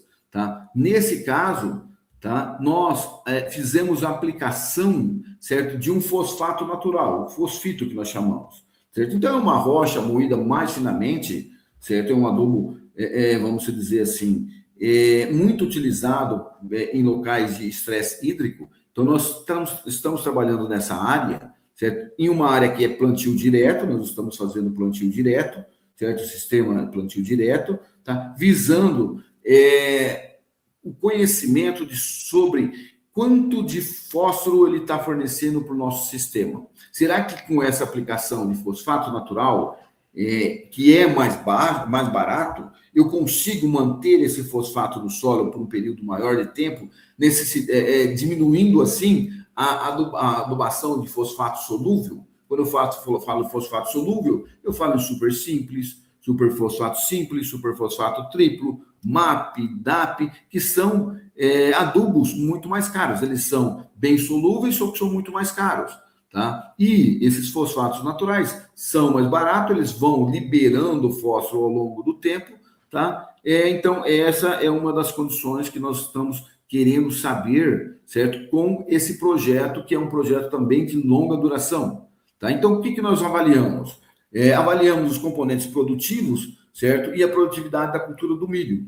Tá? Essa cultura do milho, nós trabalhamos ele consorciado com braquiárias, certo? No caso, nós trabalhamos com a rosiziense, nós trabalhamos com a brisanta, nós trabalhamos com o piatã. E nós estamos tentando colocar uma cultura, uma adubação verde, ou uma cultura de cobertura, como queiram falar, que é o Estilosantes Campo Grande. Que esse Estilosantes Campo Grande é o Estilosantes que veio originário aí de Campo Grande, tá? Da Embrapa, tá? E nós estamos tentando verificar se nós conseguimos fazer o consórcio. Qual que é uma das condições, ideia que nós tivemos? Que o Estilosantes Campo Grande, ele fixa bastante nitrogênio no solo também, tá? Então, nós queremos saber que esse nitrogênio, além do fosfato natural, esse Estilosante Campo Grande vai dar diferença, certo? Quando comparado com esses tipos de braquiária em doses de nitrogênio. Então, nós fizemos milho consorciado com rosizienses, brisanta, piatã e Estilosantes Campo Grande. certo? Dentro disso daí, nós trabalhamos 0, meia dose, 1 dose e 2 doses de nitrogênio em cobertura. Quando eu falo nitrogênio em cobertura, é o seguinte, quando nós plantamos o milho, certo? Nós fazemos a adubação de plantio, tá? do milho, para dar aquela arranque inicial. Após, aí vamos colocar aí, por 30 dias, 20 dias, 4, 5 folhas de milho, certo? O que nós fazemos? Fazemos uma adubação de cobertura, certo? Essa adubação de cobertura, geralmente, é feita com nitrogênio, potássio, certo? Na cultura, para dar o quê? Para dar um gás, para ela dar uma deslanchada, a cultura do milho, certo? Então, nós fizemos a adubação de plantio e depois, na cobertura, nós colocamos diferentes doses para serem avaliadas também, tá? Então, o que nós trabalhamos? Avaliar os consórcios. Esses consórcios que nós fizemos, eles podem reduzir ou aumentar o consumo de nitrogênio em cobertura, com base nas características da cobertura do cultivo do milho, quando cultivados em 2 áreas.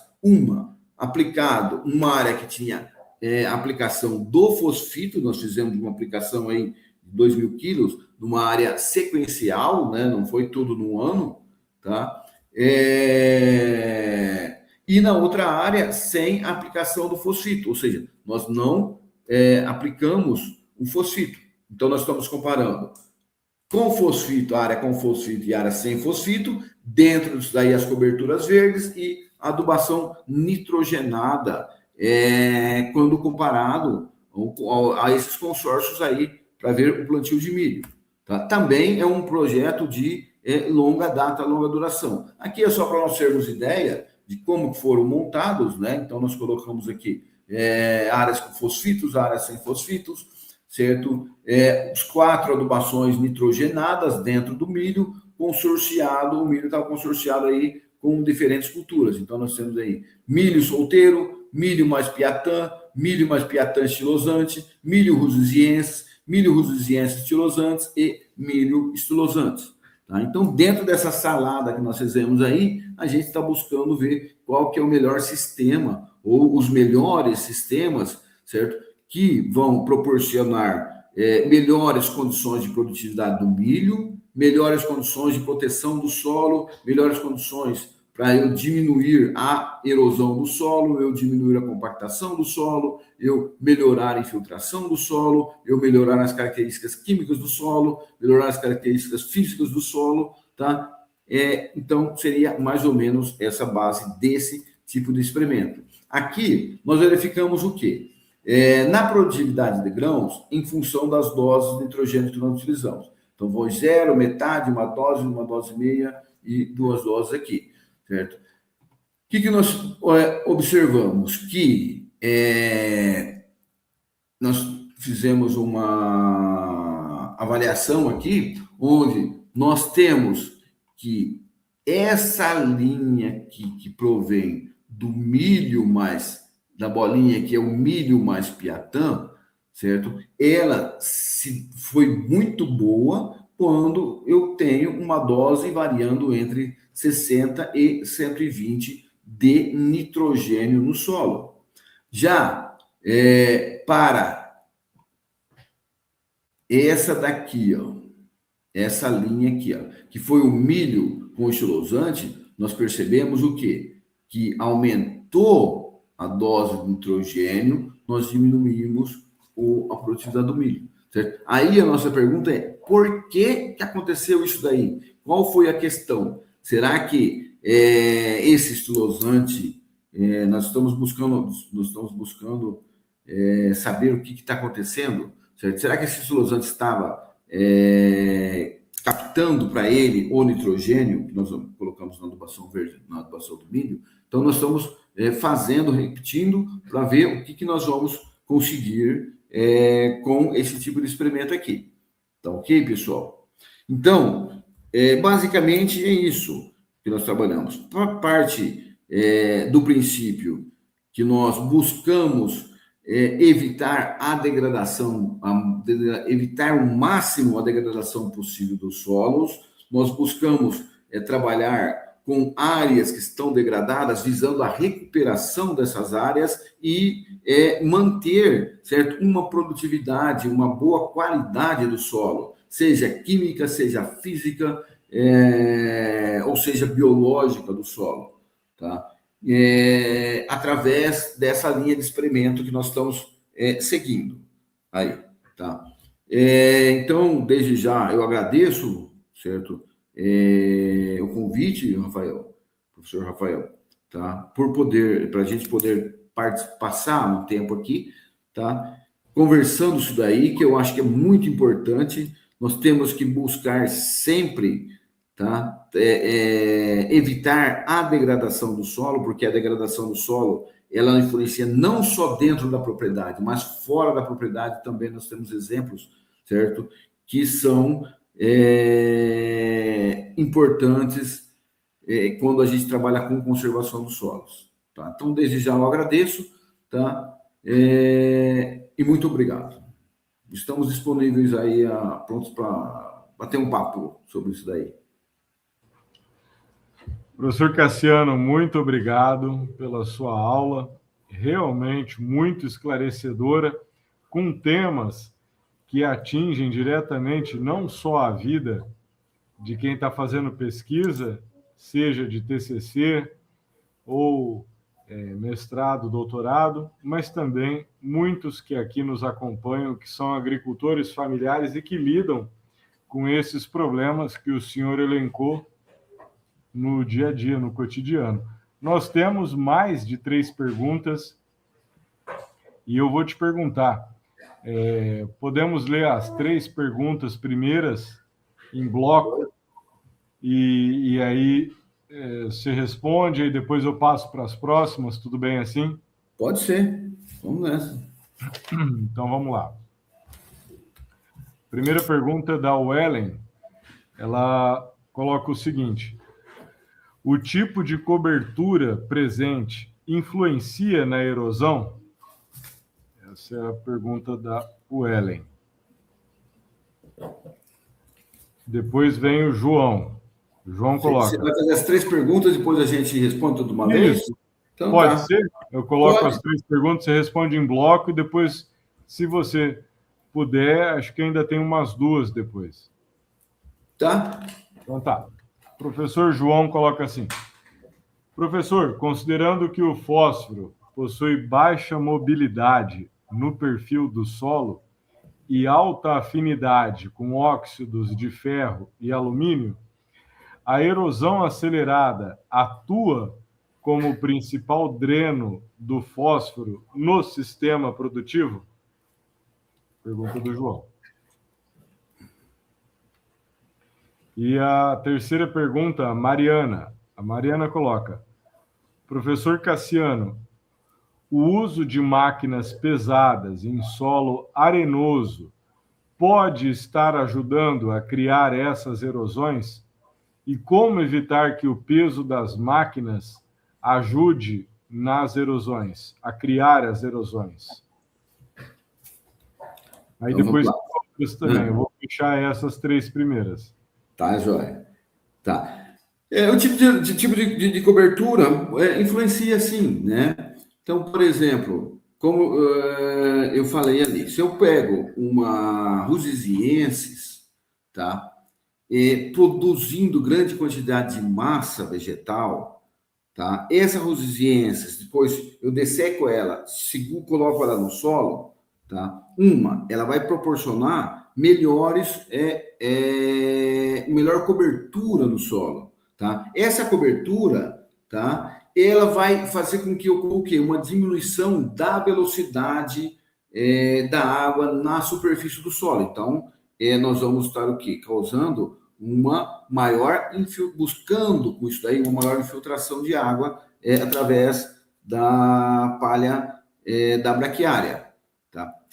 Quando eu coloco lá uma crotalária, a crotalária produz grande quantidade de massa também, só que ela é uma massa mais tenra, certo? Por ela ter uma relação carbono-nitrogênio mais próxima, porque ela tem maior quantidade de nitrogênio no solo, tá? Ela vai ter uma condição de degradação do solo, degradação dessa palhada na superfície muito mais rápida. Tá? Então, você proporciona condições de degradação da palhada na superfície muito mais rápida na crotalária do que na braquiária. Tá? Aí eu parto para o outro lado também. A condição de crescimento de raízes. Tá? Existem relatos de crescimento de raízes até 2 metros, certo? Tanto da crotalária como da braquiária, certo? Mas, por exemplo, a braquiária, pelo que a gente vem vendo aqui, parece que tem uma quantidade superior, até um tema para a gente buscar pesquisas, tá? De quantidade de raízes. Então, quando eu corto essa braquiária, certo? Ou desseco essa braquiária, aquele volume de raízes que está no solo, ela vai apodrecer, certo? Ela vai se degradar. Então, com a degradação dessas raízes, certo? Eu vou ter melhores condições de infiltração. Tanto uma quanto outra que a gente tem visto, tá? Elas funcionam também, elas auxiliam na diminuição de compactação do solo. É lógico, que nem eu falo para os meninos, para o pessoal, né, para os alunos. Compactação do solo, certo? Até um determinado índice, eu coloco lá até 3 megapascal, certo? 3,5, 4 megapascal, já está bem altíssimo, né? Vamos colocar até 3 megapascal, certo? Eu consigo reverter, nós conseguimos reverter aquela compactação trabalhando muito bem uma rotação de culturas, inserindo diferentes coberturas verdes. Tá? Diferentes plantas de cobertura naquela determinada área. A partir da hora que eu tenho acima de 3 megapascal, 4 megapascal, eu acho que tem que ter uma intervenção mecânica. Quando eu falo intervenção mecânica, seria passar um subsolador, passar um escarificador, aí tem que ser avaliado a profundidade de compactação do solo, para saber qual que é o implemento que nós vamos utilizar aí. Tá ok? Não sei se era essa a pergunta, Ellen. Então, trabalhando planta de cobertura, nós trabalhamos o quê? A infiltração de água no solo, certo? Melhor infiltração de água no solo, menor escoamento de água na superfície. Consequentemente, é o que nós buscamos melhorar, diminuir, né, a erosão do solo, então, nesse caso aí. Tá? João Pedro, tá? Rafael, tem como você repetir isso daí? Falar de fósforo, o fósforo mobilizado, né? Tem. Eu vou ler aqui a pergunta dele, sem problema. Professor, considerando que o fósforo possui baixa mobilidade no perfil do solo e alta afinidade com óxidos de ferro e alumínio, a erosão acelerada atua como principal dreno de fósforo do sistema produtivo? Tá.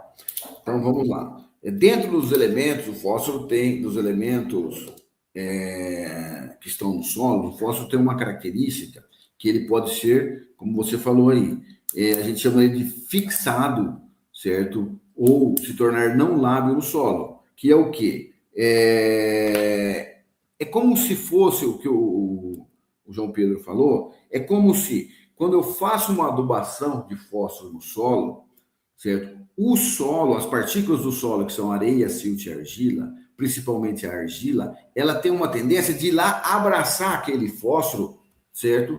E imobilizar aquele fósforo e ficar grudado na partícula de argila, tá? Consequentemente, se sofrer erosão dessa partícula de argila, certo? Eu vou ter o quê? A lavagem do solo. Então, se eu tenho, vou lá, faço, como a gente fala assim, ó, eu tenho que fazer uma fosfatagem. O que é fosfatagem? Eu pego o solo, faço uma análise química desse solo e vejo, ó, o meu solo está com baixíssima quantidade de fósforo. O que eu tenho que fazer? Uma adubação para elevar o nível de fósforo em quantidades adequadas, tá? Chamado de fosfatagem. Tá? Essa condição, mais fósforo ou menos fósforo, vai depender principalmente da quantidade de argila. Por exemplo, Solos com maiores quantidades de argila necessitam de maiores quantidades de fósforo para que nós possamos, como nós dizemos, encher a caixa do solo de fósforo. Então, nós colocamos grande quantidade de fósforo para encher a caixa do solo. Quando eu falo encher a caixa do solo, é que a partícula ou os óxidos, certo? Eles vão lá e fixam aquele fósforo, tá? Fica com eles ali, tá? Para depois eu fazer uma adubação de deixar o fósforo disponível para as plantas. Então, para mim perder o fósforo, que é diferente do potássio, para mim perder o fósforo, eu tenho que perder o solo. Então, eu perdendo partícula de argila, no caso, para erosão, eu estou perdendo o fósforo também, nesse caso aí, certo? É diferente do potássio, né? O potássio, ele fica na CTC do solo, tá? Então, quando eu coloco potássio, ele tem alta mobilidade no solo, tá? Então, o potássio, ele é um elemento que pode ser lixiviado. Lixiviado é o quê? Se eu coloco o potássio em grandes quantidades, ele não permanece nas cargas do solo, certo? Chove muito, esse potássio pode ser levado embora, certo? Para o lençol freático. É uma tendência que pode ocorrer isso daí.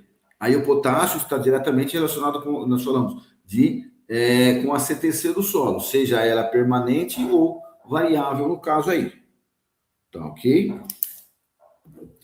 E a próxima pergunta é sobre máquinas pesadas ajudando a causar erosão em solos arenosos. Isso, Cassiano, eu vou ler aqui, espera só um pouquinho. Tá. Ela coloca assim, professor Cassiano, o uso de máquinas pesadas em solo arenoso pode ajudar a criar essas erosões? E como evitar que o peso das máquinas ajude a criar essas erosões? Ajude a criar ou evitar? Ajude a criar, ela colocou. Ela quer... Como evitar que o peso das máquinas ajude a criar as erosões? Tá certo. Bom, que nem eu falei, matéria orgânica no solo. Tá? Sim, as máquinas, toda vez que nós usamos uma máquina pesada em um solo, certo? Nós temos uma tendência de diminuir a porosidade desse solo, certo?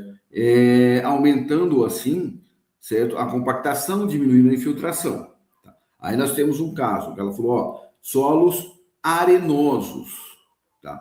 Então, quanto mais argiloso é o solo, tá? Mais fácil de ocorrer erosões. Tanto é que se eu pegar um solo de 80% de argila, certo? Esse solo aí é um solo facilmente compactado, certo? Nos solos arenosos, então nós temos lá baixa quantidade de argila. Quando eu falo solos arenosos, eu tenho quantidade de argila menores do que 15%, tá? E areia maior do que 70%, tá? A areia, certo? Solos arenosos, como nós falamos, ele dá menor agregação, ele dá baixa agregação do solo.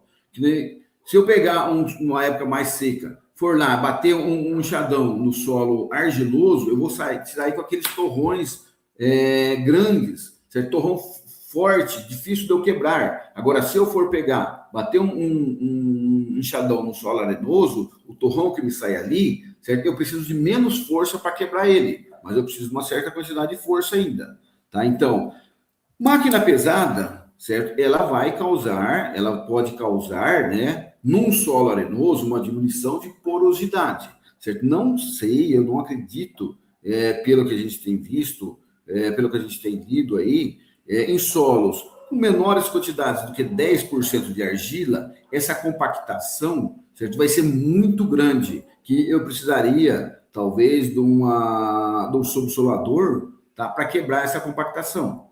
Tá? Então, eu acredito que, pelo que a gente vê, talvez eu não tenha necessidade, certo, de colocar um descompactador do solo, um subsolador, um escarificador, em solos muito pouco argilosos, vamos dizer assim, muito arenosos, com argilas menores que 10%. Mas nós temos aí solos de 8%, já peguei de 6% de argila. Tá? Esses daí, eu acredito que com rotações de cultura, manejo de adubação, por exemplo, se for uma área de pasto, um manejo correto de pasto, certo? Eu consigo diminuir esses problemas de compactação no solo, tá? Porém, certo? Lógico, eu tenho que trabalhar, dependendo da declividade da área. Eu já vi solos arenosos são fáceis de sofrer erosão, tá?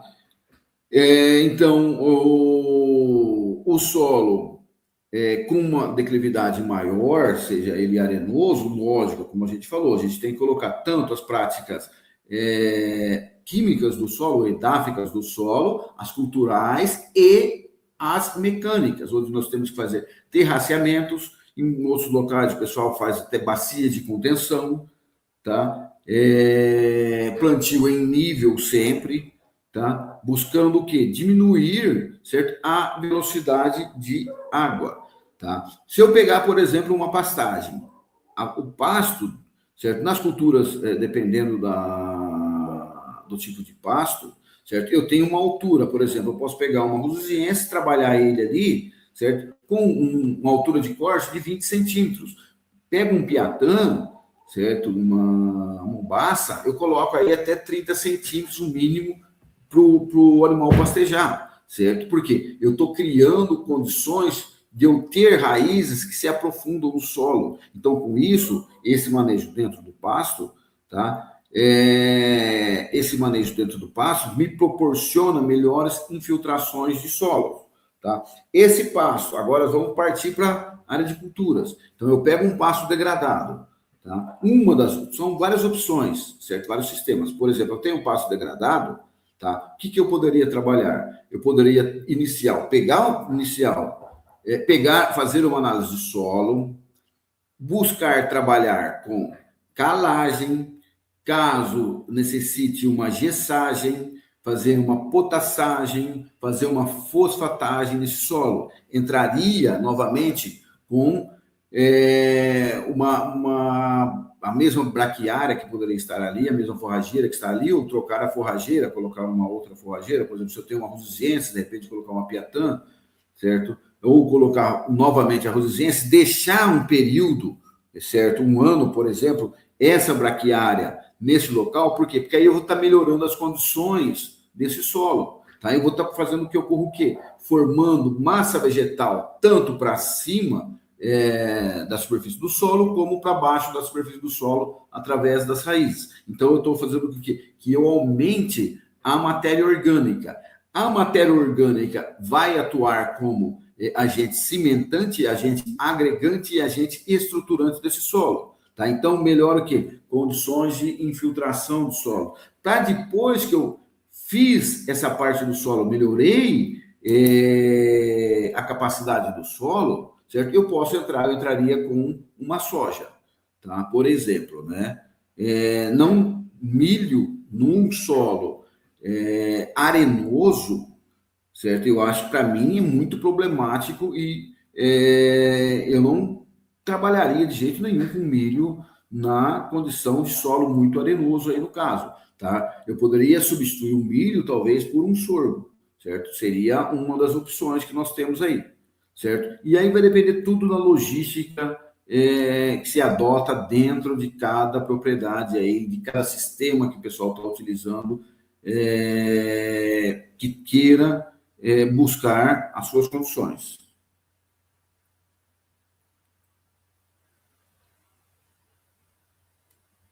Rafael?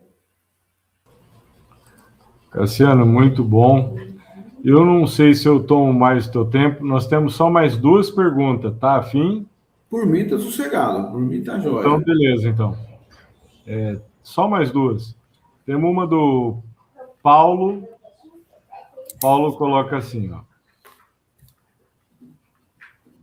Vou ler aqui, espera só um pouquinho.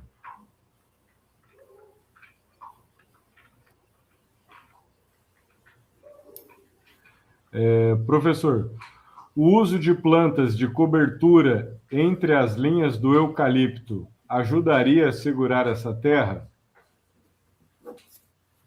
Sim, com certeza. É uma opção que nós temos. Que nem Só um pouquinho, que aí eu já falo a segunda também. Desculpa te interromper. Tá, não, tudo bem. Ali é da Josiele. Existe alguma situação em que a cobertura vegetal não seja suficiente para evitar a erosão? Não seja suficiente para evitar A erosão. Não seja suficiente para evitar a erosão. cobertura baixa. Se existe alguma situação que a cobertura vegetal não seja suficiente para Então, tá. evitar a erosão. Vamos na primeira aqui. Eucaliptos aqui, ó. Tá. Sim, com certeza, né? Plantio de eucaliptos consorciado, coloca aí, nesse caso, você está plantando eucaliptos, você plantar na entrelinha do eucaliptus ali uma forrageira, uma braquiária, com certeza ela vai te ajudar, ela vai segurar muito bem a água escoando, tá? Por quê? Como eu falei, você vai gerar a braquiária, ela tem um crescimento muito rápido, né? Então a gente planta a braquiária, certo? E ela deslancha ali, então ela vai cobrir aquele solo. Com certeza, ela vai melhorar a infiltração de água no solo, ela vai diminuir o escoamento superficial de água no solo, tá? Então, até recomendável, principalmente em locais onde a gente vê plantio de eucaliptos, que a gente percebe que tem uma certa declividade, onde se o pessoal plantar somente o eucaliptus ali, tá? Nós vamos ter que o solo nu ou sem proteção, ele é muito fácil de ser erodido, tá? Ao passo que você coloca a braquiária, certo? Essa braquiária, eu quero dessecar ela, desseco ela de vez em quando, formando massa vegetal, eu vou estar protegendo o meu solo com certeza ali, tá? Até eu sempre falo para os meninos, antigamente, tá? Quando a gente tinha plantio de laranja, vem de uma região lá de São Paulo, onde teve uma época que foi muito forte o plantio de laranja, certo? Inicialmente, eu lembro que se fazia entre as linhas de laranja, certo? A ideia era, vamos deixar completamente limpa. Então, todo ano passava uma gradinha ali, certo? Não deixava fazer a massa vegetal, deixava aquele solo nu, tá? E sempre dava erosão. Aí, depois de um certo tempo, certo? A gente foi verificando que o pessoal começou a entrar com técnicas onde plantava-se a braquiária entre as laranjas, os laranjais, certo? Mantendo somente abaixo da copa limpa. Então, passava um herbicida só para manter abaixo da copa limpa, para não ter a concorrência com a planta, a braquiária com a planta da laranja, né? E onde você faz uma adubação também, visando o adubo deixar totalmente para os laranjais lá. Tá? No eucalipto é a mesma coisa. Se eu plantar entre as linhas de eucalipto, plantar massa vegetal braquiária, certo? Eu vou estar favorecendo, certo? A infiltração de água no solo, certo? Favorecer a diminuição da erosão daquelas áreas ali. Tá? Aliás, eu vi uma vez o pessoal fazendo, eu morei lá em Alta Floresta, o pessoal estava plantando lá e nós fomos visitar um plantio, tá? O pessoal tinha uma área de baixa compactação, onde eles simplesmente dessecaram a linha de plantio e passaram o cultivador naquela época, né? Hoje tem maquinários e assim vai. Mas para depois vir plantando as mudas ali, somente o revolvimento na linha, sem mexer com a entrelinha. A entrelinha tinha uma braquiária que eu vou falar para você, a coisa mais linda que tinha ali. Então, eles só passaram na linha de plantio, certo? Uma das possibilidades é que a braquiária que estava ali no meio, ela segurou muito bem a água que caía naquela localidade. E lá também chovia grande quantidade. A média lá, acho que era de 1.800 para cima, anual. Tá? Você poderia repetir a pergunta da Josiele? Posso sim, Cassiano, sem problema. Só um pouquinho. Vou voltar aqui. A Josiele coloca assim: existe alguma situação em que a cobertura vegetal não seja suficiente para evitar a erosão? Sim, só você não formar cobertura vegetal já é quantidade baixa. Mas, por exemplo, você pega lá localidades de plantio de cultivo convencional. O que é o cultivo convencional? Cultivo convencional você está arando e gradeando a terra, então você deixa ela completamente livre, certo? De massa vegetal, de cobertura vegetal, certo? E geralmente isso daí ocorre em épocas do ano onde nós temos grandes quantidades de chuva. Tá? Você vai plantar, por exemplo, na minha região aqui, o plantio de soja, por exemplo, ocorre lá, vamos colocar aqui em outubro. Tá? Outubro é onde está começando chuvas, grandes quantidades de chuvas. Tá? Pega-se depois a safrinha, por exemplo, agora a época da safrinha, certo? A safrinha foi em fevereiro, mas são épocas que tem grandes quantidades de chuvas. Aí você imagina, se eu faço um plantio, sistema de convencional, onde faço aração e gradagem ali, deixo o solo limpo, vem aquela chuva pauleira, aquelas chuvas fortes, né? Isso daí facilita muito, certo? A erosão do teu solo. Tá? Uma outra condição, eu não sei qual que é realmente a condição, mas, por exemplo, em muitos locais, tá? O pessoal conduz um pasto mais no máximo possível, até onde os animais conseguem. Então, é um local onde eu costumo falar, o pessoal coloca o animal vai lá e rapa o pasto inteirinho, tá? Isso daí prejudica não só o rebrote da planta, tá? Como você vai perdendo, certo? A capacidade produtiva daquela braquiária. Então, como é que ocorre? Se a planta é pastejado além do limite mínimo dela, ela tem pouca força para rebrotar novamente, tá? Então, o rebrote dela vai ser mais fraco. Tá? Então, ela vai perdendo o quê? Ela vai perdendo, primeiramente, certo? A capacidade nutricional que ela tem de fornecer os alimentos. Depois, ela vai perdendo a capacidade de perfilhamento dela. Então, ela vai perfilhando menos. Tá? Então, você vai começando a aparecer a degradação da planta. E, por final, naqueles passos começam a aparecer algumas manchas de solo, onde a gente fala, ó, esse pasto já está completamente muito degradado, né? E já começa a aparecer solos. Então, já aumentou grandemente a chance de você ter erosão nessas localidades. Aliás, quando a gente fala em pasto hoje em dia, nós temos que falar que o pasto é igual a uma cultura anual. Nós temos que trabalhar ele fazendo calagem e adubação, certo? Dando todas as condições como uma cultura anual para que nós tenhamos, certo? Uma boa pastagem, tá? Um bom fornecimento, não só de massa, mas de teores nutricionais também dentro daquela determinada área que está se trabalhando. Tá ok? Muito bom, Cassiano. Eu agradeço a todos os alunos que nos acompanharam, tanto da graduação quanto da pós-graduação. Foi colocado aqui no chat a lista de presença, que vai ser emitido uma declaração de participação para todos que nos acompanharam. E, acima de tudo, agradecer ao professor Cassiano, que gentilmente tirou um tempo da agenda dele, que é lotado, para poder fazer essa aula magna e também responder as perguntas. No começo, nosso combinado era que vamos receber as 3 primeiras perguntas, e o Cassiano gentilmente respondeu todas as perguntas que apareceram. Então, meu muito obrigado ao professor Cassiano. Essa palestra ficará gravada no canal do LAPEGS, então vai ter uma repercussão para além daqueles estudantes que estão nos assistindo hoje.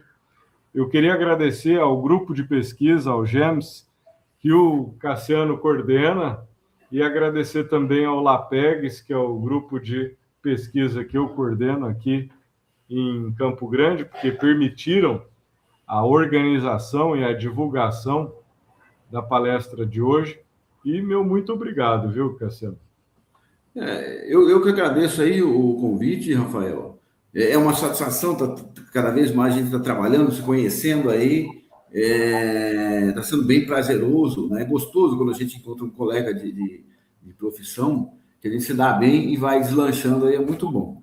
né? Então, eu agradeço você, agradeço o pessoal daí, do LAPEGS, o pessoal do curso, né? É uma iniciativa, como a professora falou, é muito boa, né, que você está tendo. Te parabenizo por tudo que eu tenho conhecido, que você vem buscando o seu crescimento aí, o crescimento do curso, preocupando-se, né, em buscar pessoas diferentes para trazer informações, para enriquecer, né, os cursos que vocês estão trabalhando aí, tá? Agradeço aos alunos, né, o pessoal que está assistindo aí, por ter participado, por ter feito as perguntas para a gente poder bater um papo. Me coloco à disposição, acho que tem meu e-mail para quem é de fora, quem é daqui já sabe como é que eu sou. Chegou na minha sala, se eu estou ocupado, senta ali, a gente fica batendo papo, não dá, e falou, agora eu não posso. Tá? Mas dentro do possível a gente procura atender todo mundo. Tá? Querendo me procurar aí, tem o meu e-mail, tem meu telefone, tem meu WhatsApp, entra em contato com o Rafael aí, ele passa o contato e vamos que vamos. Isso daí, a gente está aqui para aprender em conjunto com vocês, né? Que nem eu falo para os meninos. Eu sempre gosto de aprender quando eu entro na sala de aula, eu falo, eu sempre gosto de aprender com vocês. Então, vocês têm que me ensinar mais coisas diferentes aí, né? Eu não estou aqui só para fazer um número, eu quero aprender com o conhecimento que vem sendo desenvolvido, com o conhecimento que a gente vai trocando informações e vai tocando em frente aí. Beleza? Beleza, Cassiano. O reconhecimento já está vindo, ó. O pessoal está comentando aqui no chat, só para partilhar aqui um pouco. Então, o pessoal está colocando, ó, muito obrigado, muito bom, excelente aula, parabéns, foi sensacional, bem proveitoso. Outro colocou excelente, palestra excelente. Então, quer dizer, realmente atendeu, porque a temática de conservação do solo é realmente importante, né? Sim. Então, meu boa noite para todo mundo.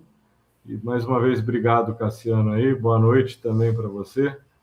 E até a nossa próxima iniciativa, nossa próxima palestra, se Deus quiser. Até mais. Boa noite, Rafael. Boa noite, pessoal. Boa noite. Até mais. Até mais.